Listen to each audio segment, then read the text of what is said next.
PET guztiz automatikoa makinak zigilatzeko abiadura minutu bakoitzeko 35-50 lata da.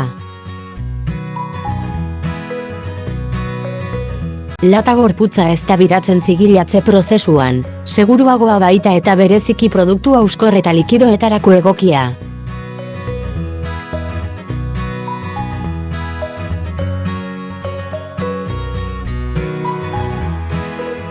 Makina osoak estalki akriliko urdina gardena du, babes anitzekoa, ederragoa eta seguruagoa.